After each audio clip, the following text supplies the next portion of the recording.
ଅନୁଗୁଳ ଜିଲ୍ଲା ଆଠମଲ୍ଲିକ ନିର୍ବାଚନ ମଣ୍ଡଳୀ ପାଇଁ ବିଜୁ ଜନତା ଦଳର ବିଧାୟକ ପ୍ରାର୍ଥୀ ଭାବେ ଆଠମଲ୍ଲିକ ବିକାଶ ସାରଥୀ ନଳିନୀକାନ୍ତ ପ୍ରଧାନଙ୍କୁ ମୁଖ୍ୟମନ୍ତ୍ରୀ ନବୀନ ପଟ୍ଟନାୟକ ଘୋଷଣା କରିଛନ୍ତି।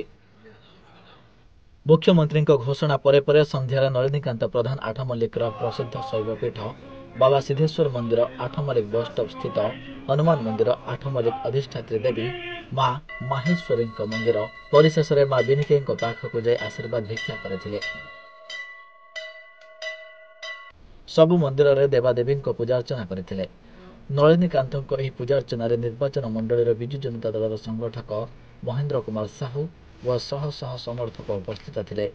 2024 ନିର୍ବାଚନ ଏକ ନିର୍ଣ୍ଣାୟକ ନିର୍ବାଚନ ହେଉଥିବା ବେଳେ ସୁପ୍ରିମୋ ତାଙ୍କ ଉପରେ ଭରସା କରିଥିବାରୁ ନଳିନୀ ନିଜକୁ ଧନ୍ୟ ମନେ କରିବା ସହ ନବୀନଙ୍କୁ ଧନ୍ୟବାଦ ଜଣାଇଛନ୍ତି। ଉପସ୍ଥିତ ସମସ୍ତ କର୍ମକର୍ତ୍ତାଙ୍କୁ ବିକଶିତ ଆଠମଲ୍ଲିକ ଗଢ଼ି ତୋଳିବାରେ ଜଣେ ଜଣେ ସେନାପତିର କାର୍ଯ୍ୟ କରିବାକୁ ଉପଦେଶ ଦେଇଛନ୍ତି। ଆଠମଲ୍ଲିକରୁ ବୁଲୁ ଦଳେଇଙ୍କ ରିପୋର୍ଟ, ସୂଚନା ଟିଭି।